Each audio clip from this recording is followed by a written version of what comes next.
16 कारण भावना भाग 26 तारीख 10/9/1999।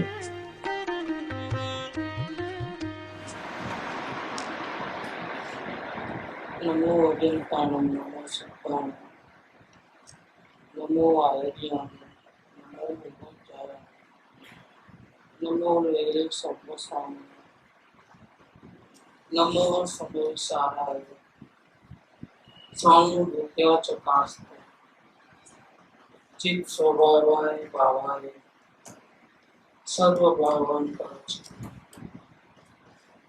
मंगलम भगवान वीर मंगलम गौतमोऽहं मंगलम कुंद कुंडालु जयं धर्मस्तु मंगलम सर्वमंगल मांगल्य सर्व कल्याण कारकम दानम सर्वधर्माणं जैनम जयतु शासनम ओंकार बिंदु संयुक्त नित्यं ध्यायन्ति योगिनः आमदं मोक्षदं च ओंकाराय नमः।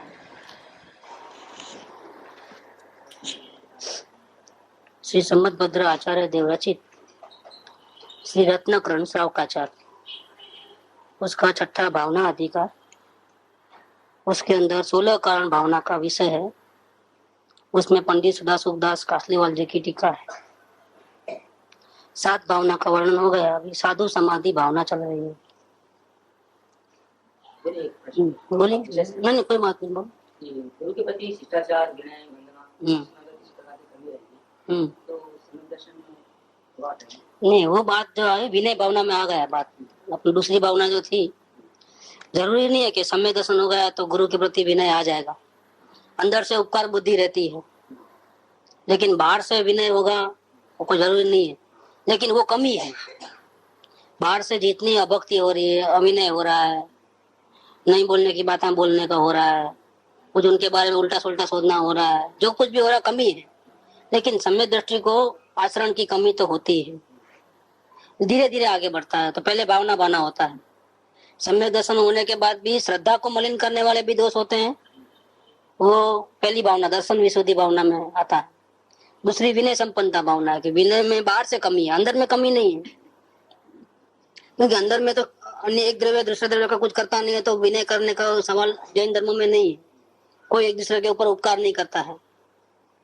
जीव स्वयं अपने उपादान से जब उसका योग्यता पकती है तो गुरु जो रास्ता बताते हैं उस पर कुछ चलता है और पा लेता है।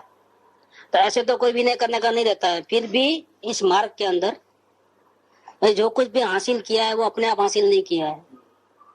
भले किसी ने कुछ कराया नहीं, लेकिन रास्ता तो दिखाया है। तो उसके प्रति जो उपकार भक्ति, विनय भक्ति, श्रद्धा से होवे इतना नहीं चलता है। आचरण में भी होना चाहिए, लेकिन नहीं है तो भावना भाता है। और ये आचरण का जो विनय भक्ति नहीं है, इसमें जो भी कमी है, उसका नुकसान भी उसको स्वयं को है। कैसे नुकसान है कि वो फिर कुसंगति और सत्संग में ज्यादा रहेगा वो जीव, तो उसका तो नुकसान वहां होने वाला है। दूसरा, वो इतना विनय नहीं कर पाएगा। बाहर से भी जितनी भी कमी है उतना उसको आगे जाने में तकलीफ है। मोक्ष मार्ग में आगे नहीं बढ़ सकता है। मोक्ष मार्ग में कुछ कर्म हमारे ऐसे होते हैं कि विनय भक्ति से ही कर्म की निद्रा होती है। कुछ हमने भूतकाल में बहुत से कर्म बांधे हैं, कौन कैसे कैसे बांधे हैं नहीं मालूम। कुछ कर्म ऐसे हैं कि उनका छुटकारा नहीं होगा जब तक हम विनय भक्ति में नहीं आएंगे, तब तक नहीं। वो आता है, लेकिन उसके पीछे रहस्य ये है। तो विनय करने से क्या हमको उसने उपकार किया ऐसा है कि उपकार किया ऐसा बात नहीं है, समझो। वो तो किया ही है, क्योंकि वो रास्ता नहीं बताते तो हम कैसे आगे बढ़ते। लेकिन इसमें अपना भले की बात है कि हमारा कुछ कर्म ऐसे हैं कि जो उनकी निद्रा नहीं होगी अगर हम विनय भक्ति में नहीं आएंगे। तो गंधर्व देव जो 4 ज्ञान के धनी हैं, जो उसी भाव मोक्ष जाने वाले हैं, वो भी जिनेन्द्र के चरण कमल को छोड़ करके नहीं जाते हैं। सौधर्म इंद्र जो एकावतारी है, सम्यक दृष्टि है, क्षायिक सम्यक दृष्टि है, वो भी रोज भगवान की वाणी सुनने के लिए स्वर्ग की विभूति को छोड़ करके आता है। वातावरण मध्य लोक का, मनुष्य लोक का सुंदर नहीं है। यहाँ कंपेरेटिवली करें देखेंगे तो क्षेत्र कौन सा अच्छा, मध्य लोक का कि स्वर्ग का? स्वर्ग में गर्मी ठंडी कुछ नहीं है, बिल्कुल। वहाँ एसी लगाने की जरूरत नहीं है। वो विदाउट एसी है सब कुछ। दुर्गंध वगैरह कुछ नहीं रहता है। फिर भी वो मनु स्वर्ग लोक को छोड़ करके मनुष्य लोक में क्यों आता है भगवान की वाणी सुनने के लिए? ये विनय भक्ति है। जिसको भगवान बनना है उसको अपने से आगे जो मार्ग में चल रहे हैं उसकी विनय पूजा भक्ति नहीं होगी तब तक कुछ कर्म इसके ऐसे हैं भूतकाल में बांधे हुए जिसकी निद्रा होना संभव नहीं है, तो वो भी आगे नहीं बढ़ पाएगा। आगे वाले की भक्ति नहीं आएगी तो वो आगे नहीं बढ़ पाएगा, वो वहां का वहीं रहेगा। इसलिए जिसको आगे बढ़ना है उसको सहज में ऐसा व्यवहार होता है कि सारा दिन निर्विकल्प थोड़ा रहता है, कोशिश करे तो भी सारा दिन निर्विकल्प तो रहेगा नहीं, तो उपयोग तो बाहर जाएगा, तो फिर उपयोग बाहर जाएगा तो अपने गुरु की विनय भक्ति नहीं होगी या अपने देव गुरु शास्त्र की विनय भक्ति उपासना नहीं होगी, तो फिर कहाँ जाएगा उपयोग? कम से कम उपयोग का तो विवेक रखें कि जब उपयोग बाहर आ ही गया है तो फिर चॉइस क्या है हमारे पास? तो फिर कुसंगति करना कि सत्संगति करना? उपयोग अंदर में है तो कोई व्यवहार की कोई जरूरत नहीं, तो रहो लीन और जल्दी मोक्ष में चले जाओ। लेकिन ऐसा तो है नहीं ना, उपयोग तो बाहर आता है ना, अब क्या करोगे? अब अगर आप विनय भक्ति में नहीं रहोगे, कुटुंब परिवार की सेवा करते हो, उसकी चाकरी करते हो, वाइफ को शॉपिंग लेके जाते हो, पिक्चर दिखाते हो, वो सब करते हो, गुरु के लिए क्या करते हो? जो संसार में डुबाने में निमित्त है एक तारने में निमित्त है। दो प्रकार के नहीं, वाइफ में और सदगुरु में क्या अंतर है? कुटुंब परिवार के सगे संबंधी और साधर्मियों में क्या अंतर है? अंतर क्या है? तो अगर वो उधर तुमको रस आता है उपयोग बाहर है और इधर तुमको रस नहीं आता है, उधर तुमको प्रेम नहीं है, अपना बंगला बना सकते हो, जिन मंदिर नहीं बना सकते हो, क्यों?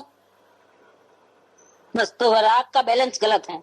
जब तक राग का बैलेंस गलत है तब तक विनय भक्ति में कमी है, तब तक उसका भी उपादान जागृत नहीं होगा, आगे बढ़ी भले ही अनुभव हो गया है लेकिन मोक्ष मार्ग में आगे नहीं बढ़ पाएगा।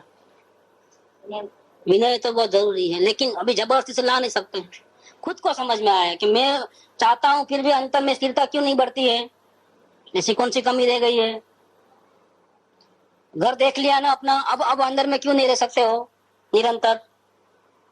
ये कमी है, भक्ति की कमी है यहाँ पर। भक्ति के बिना मुक्ति नहीं है, ज्ञानी की भी मुक्ति नहीं है भक्ति के बिना। ज्ञानी हो गया तो क्या हो गया? ज्ञानी को भी भक्ति में आया तो ही परमात्मा बनेगा, नहीं तो नहीं बन पाएगा।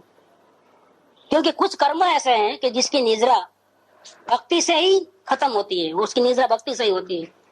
अगर जब तक जीव भक्ति में नहीं आएगा, शरण भाव में नहीं आएगा, तब तक उसकी कर्मों की निद्रा ही नहीं होगी, वो आगे नहीं बढ़ पाएगा। और ज्ञान के ऊपर एक प्रकार का आवरण होता है कर्मों, राग देश के राग का पर्दा है ना, तीसरी गुफा की बात चली थी ना, तो भगवान तो वही है तीसरी गुफा में, फिर दिखता क्यों नहीं है?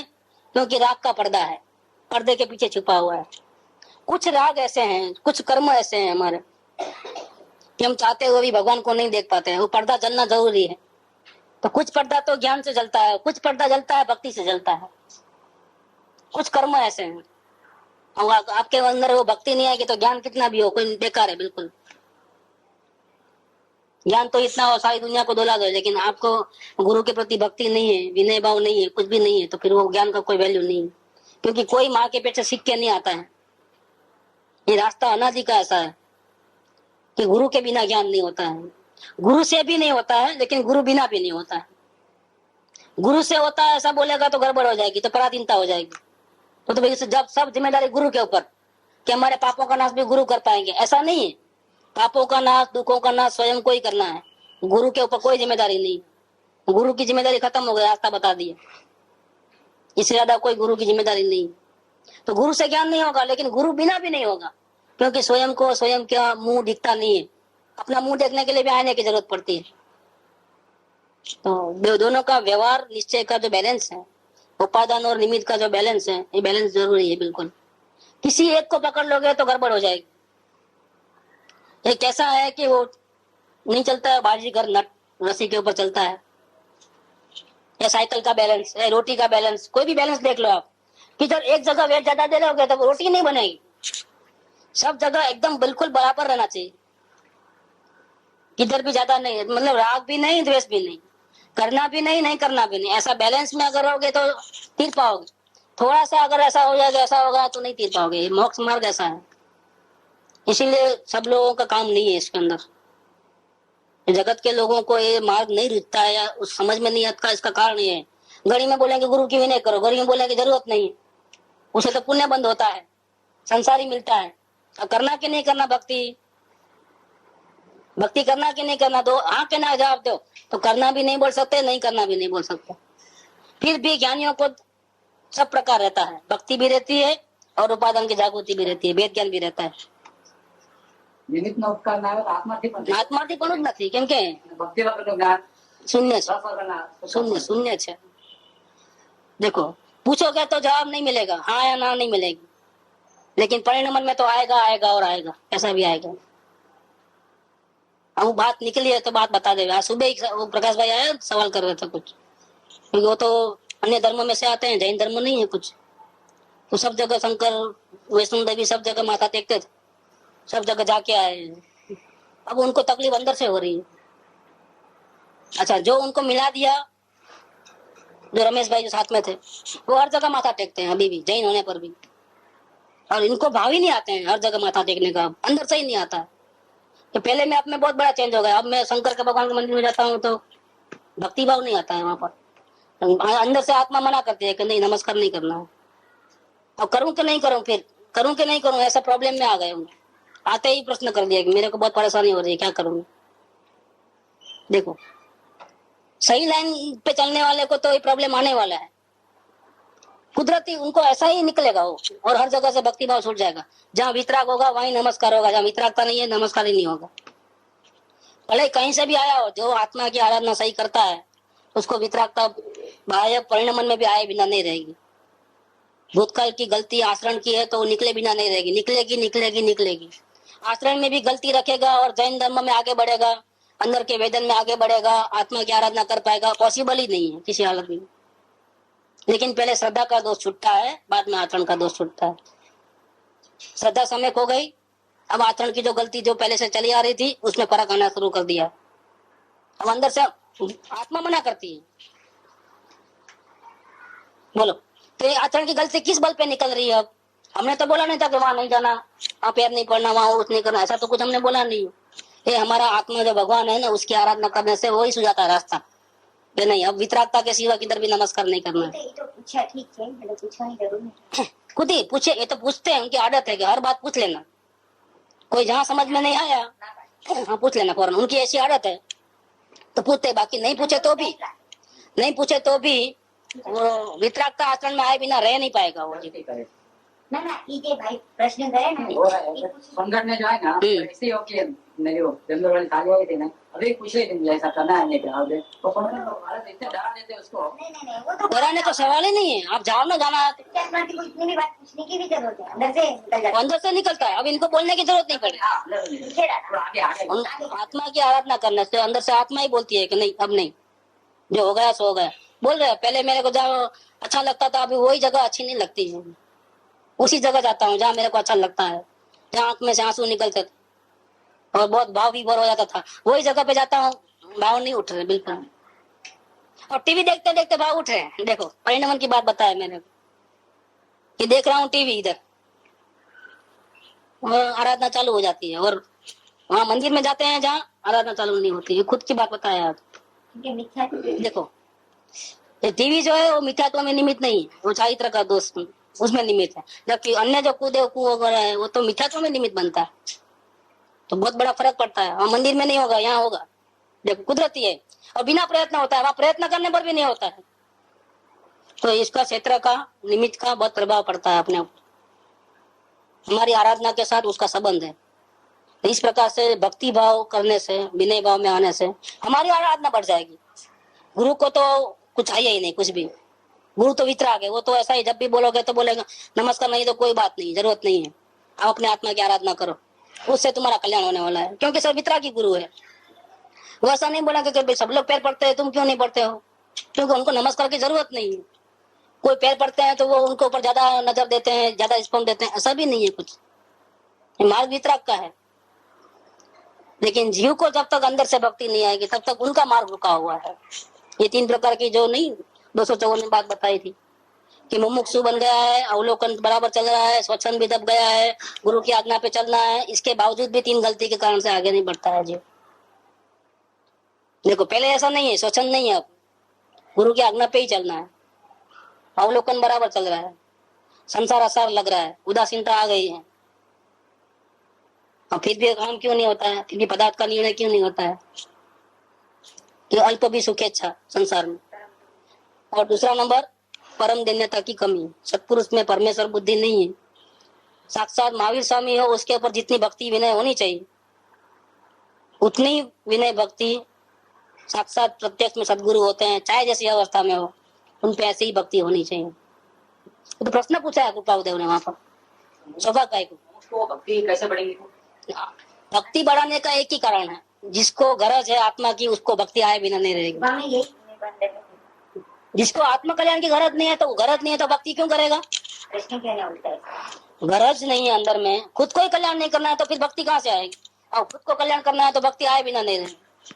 दो प्रकार के जीव हैं, एक तो मुफ्त में काम कराना है तो भक्ति करेगा वो देखा देखी, क्योंकि अपना बल नहीं चलता है, अपने को भावना में कमी है और कैसा भी मार्ग तो चाहिए ही चाहिए, तो क्या करेगा? और गुरु के पैर पकड़ लेगा, आप कुछ धक्का दे दो, आप कुछ चमत्कार कर दो, कुछ कैसा कर दो, इसलिए भक्ति करता है। खुद की कमी है, खुद की भावना में कमी है, लेकिन काम तो करना है तो क्या करेगा? वो देखा देखी वो भक्ति करेगा और ऐसा करने से नुकसान ही होगा, फायदा नहीं होगा। ये तो एक प्रकार के जीव है। दूसरा जीव ऐसा है कि भक्ति करता नहीं है। क्यों नहीं करता है? कि गरज नहीं है। तो गरजवान को तो भक्ति आए बिना रहेगी नहीं, उसको तो परमात्मा हरियन भगवान में और प्रत्येक सदगुरु में कोई फर्क ही नहीं लगता है। वो तो यही बोलेगा कि हमको महावीर स्वामी नहीं मिले, लेकिन हमको जो मिले वो महावीर स्वामी जैसे ही है, मतलब वही है समझ लो। क्योंकि महावीर स्वामी के पास आते तभी वही बोलने वाले थे, और क्या बोलने वाले थे? संसार में जाओ ऐसा थोड़ा बोलने वाले थे। अभी वो तो हाजिर नहीं है, वो तो आने वाले भी नहीं है, पुकारा तो भी नहीं आने वाले हैं। चाहे जितना रोल हो उनके लिए, जो है वर्तमान में वही है। तो वही हमारे लिए महावीर स्वामी, वही परमेश्वर है, वही सब कुछ है। हमको रास्ता दिखाने वाले रुकेंगे तो वही रास्ता दिखाने वाले। इसलिए हम तो महावीर स्वामी से भी अधिक सत्पुरुष को चाहते हैं। वो तो 213 नंबर का पत्र लिया है कृपादेव ने, और सौभाग्य भाई को प्रश्न किया उन्होंने कि परोक्ष में जिनेंद्र भगवान की भक्ति करना कि वर्तमान में प्रत्येक चौथे गुणस्थान वाले की भक्ति करना। ये आपको जो समझ में आया वो लिखना उसका जवाब। ऐसा प्रश्न किया कृपादेव ने किसको? सौभाग्य भाई को। कि महावीर स्वामी जो जिनेंद्र भगवान है, हरियन भगवान के गुणस्थान, संपूर्ण वितरा के पूर्ण केवल ज्ञान है, लेकिन अभी हाजिर नहीं है, तो उनकी भक्ति करना कि चौथे गुणस्थान में व्रत पचकान कुछ भी नहीं है, नियम वगैरह कुछ नहीं, लेकिन आत्मा का ज्ञान है और आत्मा का रास्ता बताते हैं, विधि बताते हैं, तो उसको नमस्कार करना। दोनों में से हमको किसका भक्ति ज्यादा करनी चाहिए और किसका उपकार ज्यादा है? आप प्रश्न का जवाब लिखना। ऐसा प्रश्न किया, एक पत्र है उसमें, और सौभाग्य भाई ने बिल्कुल परफेक्ट जवाब दिया है। तो ऐसा जब तक नहीं आएगा तब तक गड़बड़ हो जाएगा।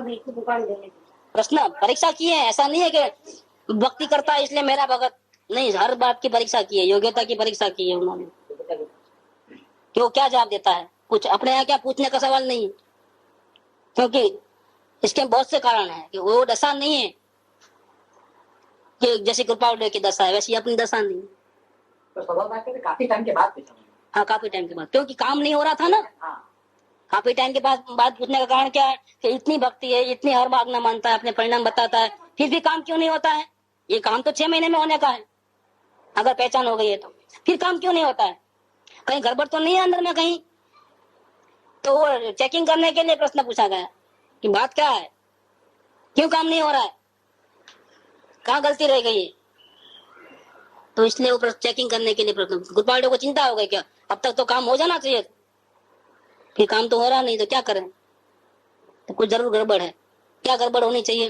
कहीं भक्ति में तो गड़बड़ नहीं है, भक्ति तो कर रहे हैं, लेकिन फिर वो सवाल करो आप कि महावीर स्वामी का नमस्कार करना अच्छा है कि इनका नमस्कार करना अच्छा है, ताकि मालूम पड़े कि कहाँ गड़बड़ तो क्या है। अगर वो जवाब दे कि महावीर स्वामी ज्यादा उपकारी है तो गड़बड़ है, तो परमेश्वर बुद्धि नहीं है और ये मार्ग की रुकावट, इसलिए पदार्थ का निर्णय नहीं होता है।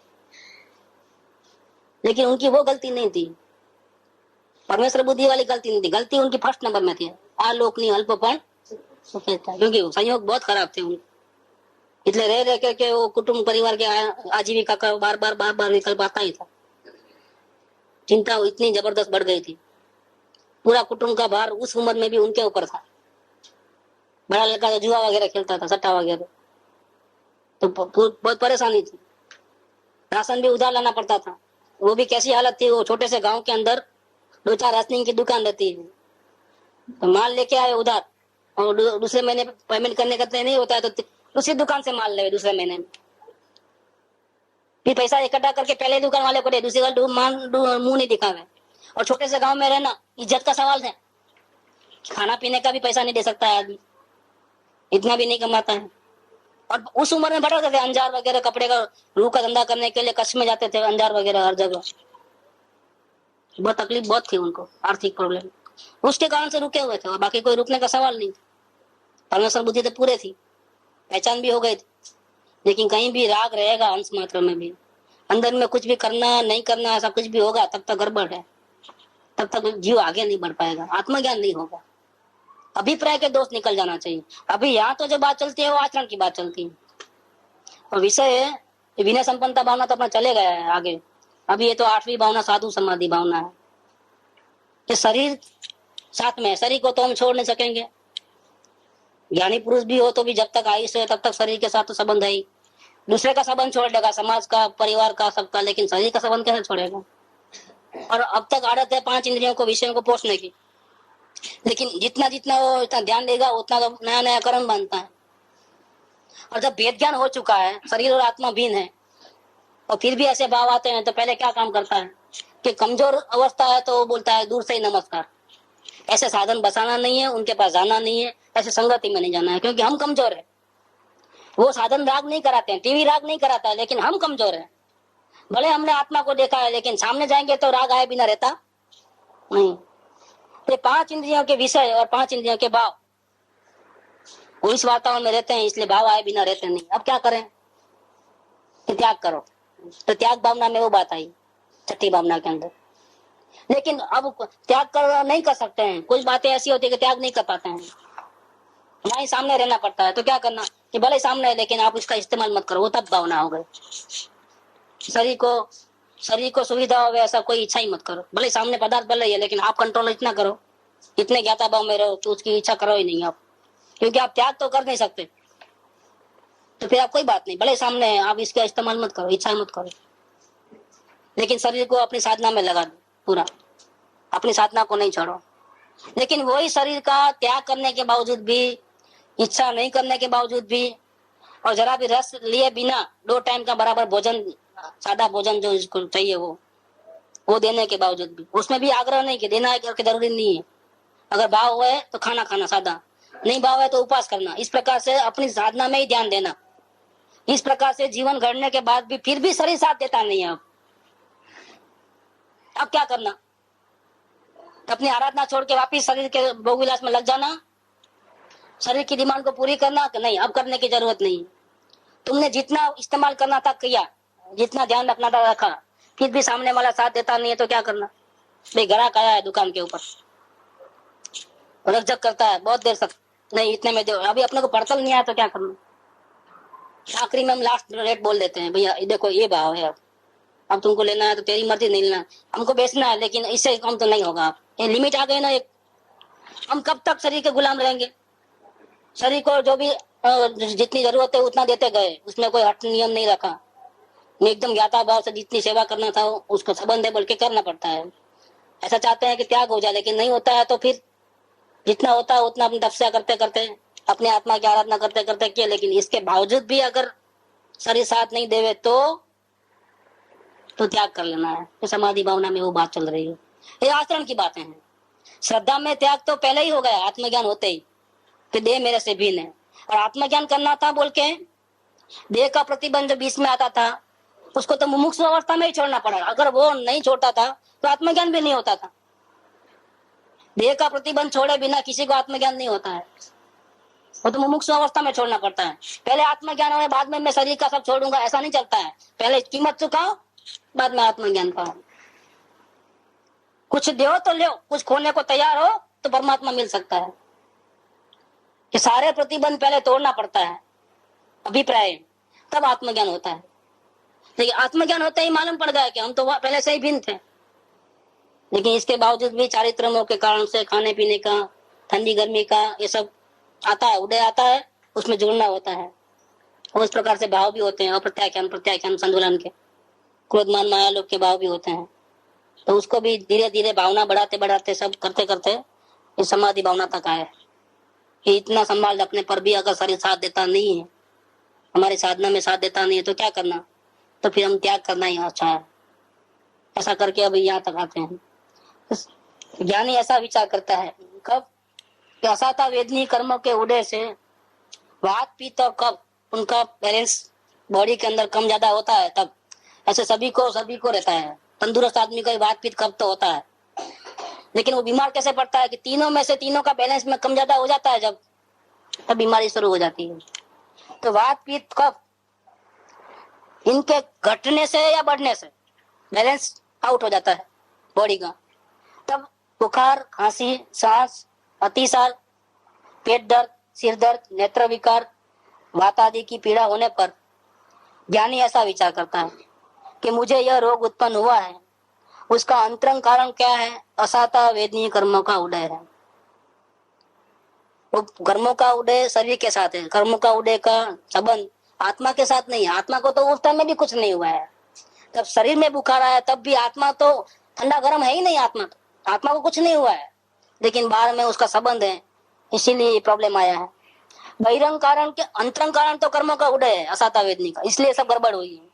और बहिरंग कारण क्या है? द्रव्य, क्षेत्र, काल आदि। द्रव्य माने क्या? खाने में कोई ऐसा पदार्थ आ गया हो, या ऐसा टाइम ही ऋतु काल बदल जाता है तो सीजन चेंज होता है तो भी होता है, या कोई ऐसे क्षेत्र में चले गए अनजाने क्षेत्र में कि हम सूखी हवा में रहते हैं और चले गए भेज वाली हवा में, उस एरिया में चले गए तो भी गड़बड़ होता है पूरा। कर्मों के उदय का उपशम होने पर रोग का नाश हो जाएगा। कर्मों का उदय जब शांत हो जाता है तब रोग का नाश हो जाता है। देखो भूख लगती है तो क्या होता है? असाता वेदनी का कर्म का उदय है तो भूख लगती है। अब या तो खाना खाओ या फिर कुछ टाइम पीड़ा में गुजार दो, तो कब तक रहेगी भूख? घंटा 2 घंटा बस, इसके बाद भी भूख भी नहीं लगेगी, भूख मर जाती है। तो जब तक असाता वेदनी का उदय है तब तक पीड़ा होगी, जब उसका उपशम हो जाएगा तब पीड़ा नहीं होगी। भले खाना नहीं खाया तो भी भूख नहीं रहेगी। अब देखना, अब जरूरी नहीं है कि दवा लो तो ही शांत होगा, बिना दवा के भी अच्छा हो जाएगा। और कोई कोई ऐसा बोलते हैं कि डॉक्टर बोलेंगे बचेगा नहीं, कोई दवाई नहीं है, फिर भी बच जाता है जी। डॉक्टरों को आश्चर्य होता है कि ऐसा कैसे बच गया। हमको डाउट था कि बचेगा नहीं, लेकिन फिर भी कैसे बच गया। तो दवा से नहीं बचता है, पुण्य का उदय होता है, आयु कर्म रहता है तो बचता है। इसलिए डॉक्टरों को सबको मालूम है कि सबकी बाजी किसके हाथ में है। वो बोलते हैं ऊपर वाले के हाथ में, हम तो प्रयत्न करते हैं, बाकी किसके हाथ में है? वो खुद भी तो ऊपर वाले के हाथ में है। ऐसा उसको भी तो बुखार नहीं आता है क्या? डॉक्टरों को बुखार आना ही नहीं चाहिए था, सर्दी होनी नहीं चाहिए, क्या क्यों होती है सर्दी? उनको दवा पूरी मालूम है और ध्यान भी रखते हैं। हमारे डॉक्टर का दांडे का डॉक्टर था, बचाया है, कई कई बड़े आदमी को बचाया है। लोग उनको याद करते हैं। जिस गांव में उनका ऑफिस था वहां से बुला के लाते उसको, रात को 2 बजे भी आता, इतना सेवाभावी आदमी था वो। और 80 साल तक मैंने उसको देखा है। जनवरी में मेरा ऑपरेशन हुआ था 71 में, तब उसके थ्रू गए थे हम डॉक्टर के पास। वो 80 साल का था उस टाइम में और पैदल रोड पे रहता था वो, बड़े फ्लैट के अंदर, और बिल्कुल निरोगी शरीर, क्योंकि वो अपना खाना खुद ही बनाना, बीड़ी सिगरेट कभी जिंदगी भर पिया नहीं। रोज वॉकिंग, कसरत जो भी करने का वो तो करता ही, पूरी जिंदगी नियम में रहा। उसको कैंसर हुआ था। जो अपना खाना खुद बना रहा था, अपनी वाइफ भी नहीं बनाती थी, खुद ही बना रहे और बाफा हुआ खावे, उसको कैंसर हुआ। देखो देखो क्या ब्लड कैंसर बोलो।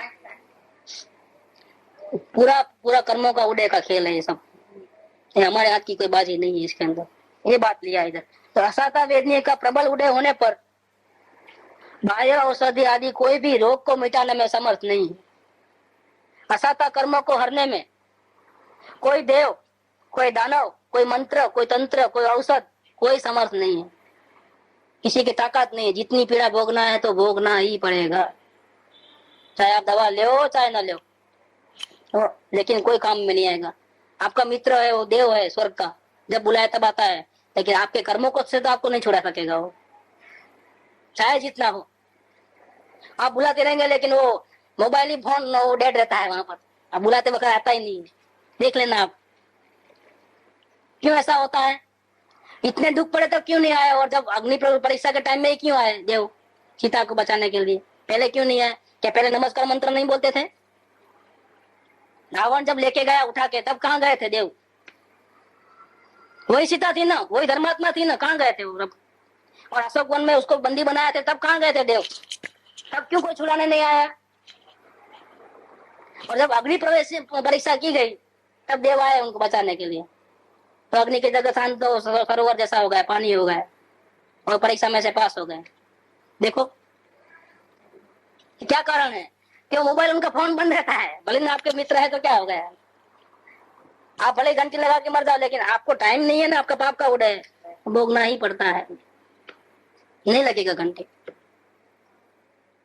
और जब टाइम आता है तो क्या होता है, वो चाहे जितने भोग विलास में रहते हैं, अपना मित्र जो स्वर्ग में रहते हैं वो, लेकिन अपने को या उनका हेल्प मिलना है, अपने को याद आफत आई और थोड़ा याद किया या नहीं भी किया, समझ लो उनका सिंहासन कंप जाता है।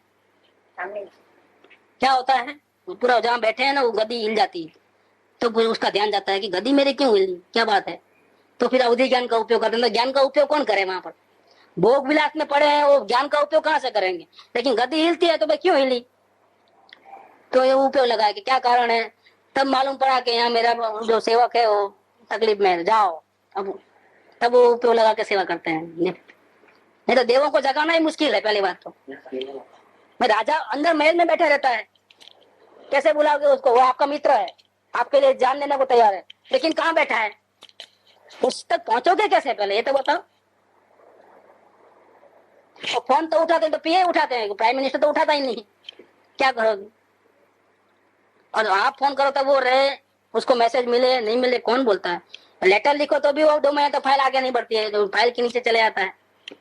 करोगे क्या आप? इसलिए बोलते हैं कि जब असाता कर्म का उदय आता है तब आपका जो मित्र है वो स्वर्ग का देव क्यों ना हो, वो अलाउद्दीन का जिन राक्षस, इसकी बात भी लिया है, वो भी नहीं आएगा। कुछ काम उसको बोलोगे भाई ये हमारी ताकत की बात है, दूसरा कुछ काम बोलो, क्योंकि ये तो हमारे से बड़ा देव ही कर पाता है, हम नहीं कर पाते, हमारे लिमिट यहाँ तक ही है। देव दानव मंत्र तंत्र कोई नहीं छुड़ा सकता आपको। असाता वेदनी का उदय आता तो कोई नहीं छुड़ा सकता है। तो ज्ञानी पुरुष ऐसा सोचते हैं कि अब क्या करें, जब मुसीबत तो आ गई है, अब इन्हें आत्मज्ञान हो गया इसलिए मुसीबत नहीं आएगी, ऐसी बात नहीं, वो तो आएगी आएगी, क्योंकि वो तो भूतकाल में जो करने की है उसका फल है, वो तो भोगना ही पड़ेगा। तो अब जब ऐसी परेशानी आई है तब क्या करना? अतः अब संक्लेश को छोड़ करके आकुलता व्याकुलता किए बिना समता भाव को धारण करना। कौन बचाएगा इन दुखों में से? बचाएगा कौन? मंत्र तंत्र औषध नहीं, जेथी पाप पलाय, वीतराग वाणी बिना और न कोई उपाय। तब जिनेन्द्र देव का उपदेश बचाता है। अगर जिनेन्द्र देव के उपदेश की वितराग मार्ग की आराधना किए तो उपयोग पलटना सीधा और अपने आत्मा में लगा देना, थोड़ी भी तकलीफ नहीं होगी।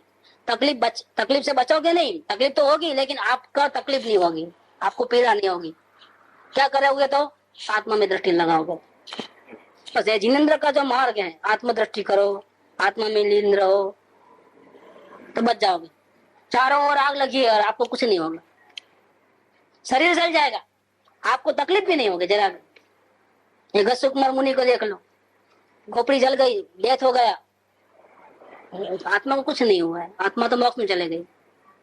5 पांडवों को देखो, उपसर्ग हुआ, उनको डेथ हुई ऐसा, लेकिन 3 तो मोक्ष में चले गए।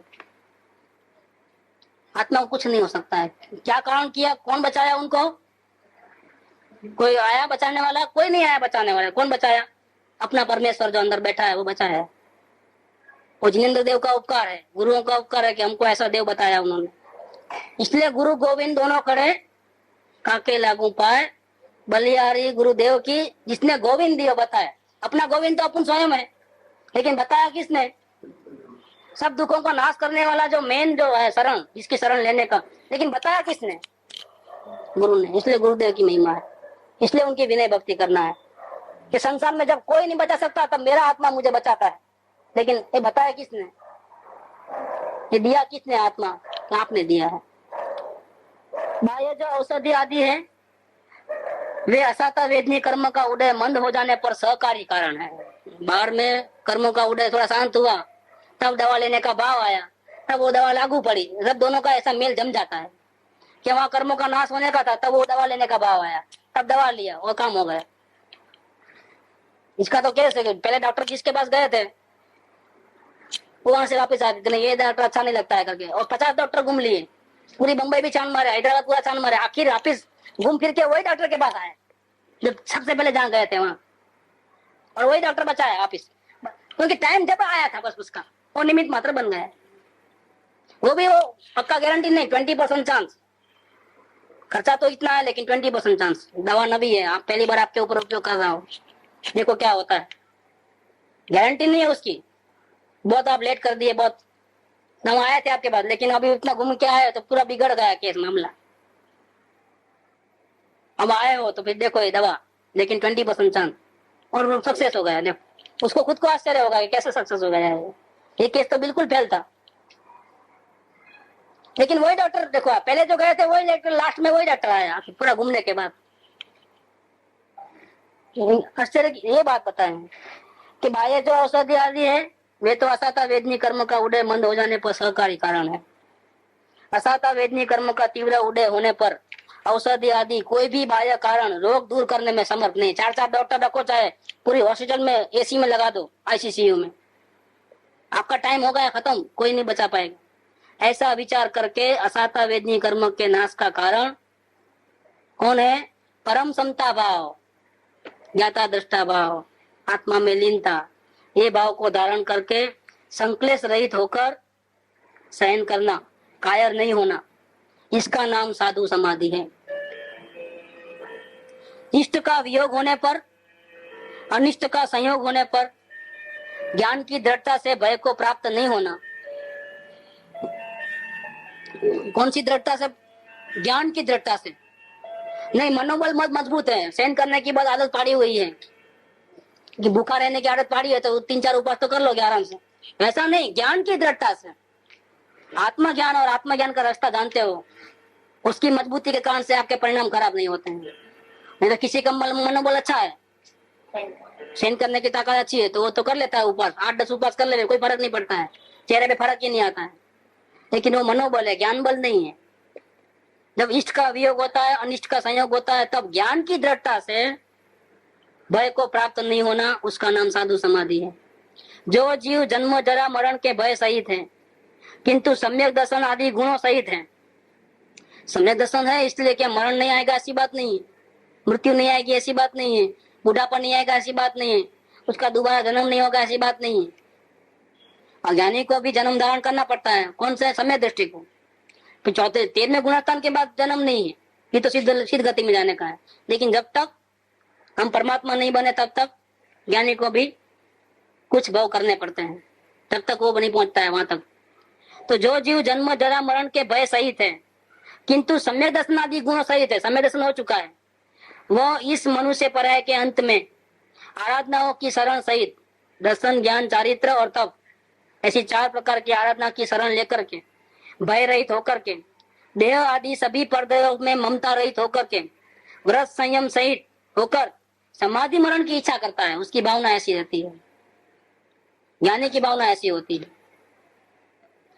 अब आगे कहेंगे तो अपने को आप जल्दी करने का है पूरा 10 बजे, तो कृपा जी का नक्की करना है, तो इसलिए जल्दी बंद कर देते हैं, किसी को लेट नहीं होगा। आगे का भी वहां ले लेंगे।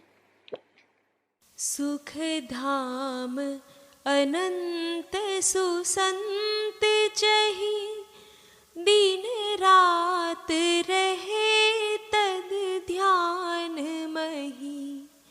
प्रशांति अनंत सुधामय जे, प्रणमो पद तेवर तेजयते।